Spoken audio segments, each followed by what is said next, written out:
Hey, good afternoon all. We're here.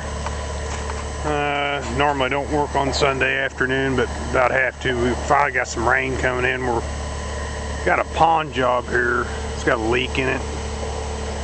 And pretty good sized hole. Probably about a 10-inch hole that went through the dam here. We're gonna try the fast and easy approach. We got digging back in here. We found all the holes about right in the center of the cloth here. We packed that in good with clay, and then we threw a couple bags of Sakrete in there. And then we're using this Geotex tile, backfilling with clay, and I'm just kind of tamping with my bucket as I go. And we got my Geotex tile comes out about, I don't know, 3 feet from that water's edge.